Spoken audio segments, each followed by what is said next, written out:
New tonight, flamenco music has roots dating back to 15th century Spain.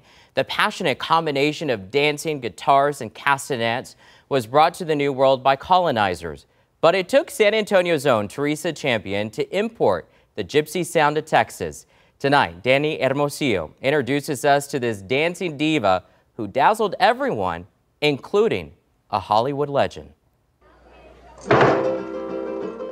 If you remember the Alamo movie with John Wayne, you probably recall this famous flamenco dance scene. That's San Antonio's own Teresa Champion. In 1959, she was handpicked by John Wayne for the scene, even though she wasn't supposed to be on the movie set. He looked at me and he goes straight to me, and I'm thinking, I knew it. She's gonna throw me out. Her husband, Willie El Curro Champion, was hired as the flamenco guitarist for the movie. Teresa tagged along and tried to stay out of the way, but she caught John Wayne's eye. Got very close to me. He goes, "What are you doing here?" And I said, "I'm with my husband. He plays the guitar. What do you do?" I said, "I'm a flamenco dancer." She goes, "How come you're not in the other over there?" And I said, "Because you already have the dancers." And she goes, "Antonia." And he called, and Antonia came running. "Yes, Mr. Wayne, I want her in the movie." He goes, "Mr. Wayne, we already have all the dancers. She needs audition. So she doesn't have to audition. Look at her. She looks very Spanish." Wayne wanted her for the tabletop dance scene. Teresa was reluctant at first, saying she's afraid of heights, but El Curro talked her into it. Her next challenge, how to get on top of the table. I'm ready to get up in the table. I'm waiting for somebody to, it's high. If you see the movie, it's alta.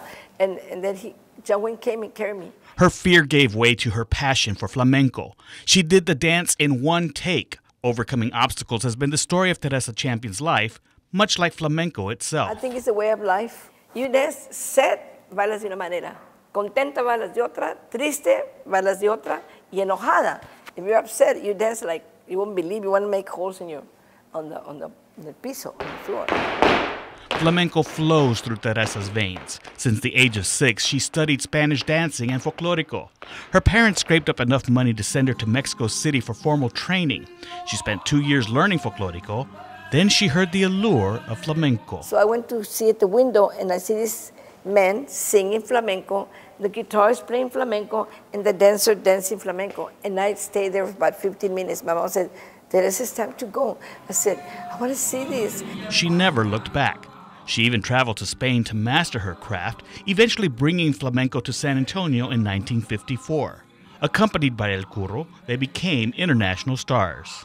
Teresa Champion could have rested on her laurels, already being a star of stage and screen.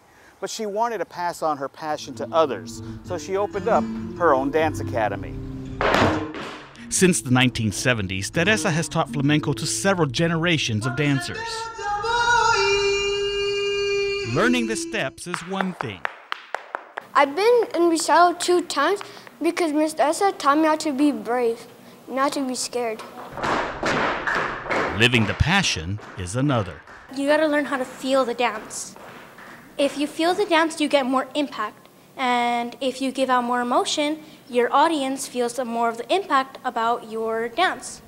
At 86 years old, Teresa Champion has plenty of passion to pass on. However, she knows she also needs patience, giving her students time to follow her lead. Sometimes I want the kids to do faces, to do it, but they don't because they haven't gone through. You have to go through something in your life. You know, the older you get, the more faces you do because it's the feeling that you have. On the south side, Danny Hermosillo, Ken's 5.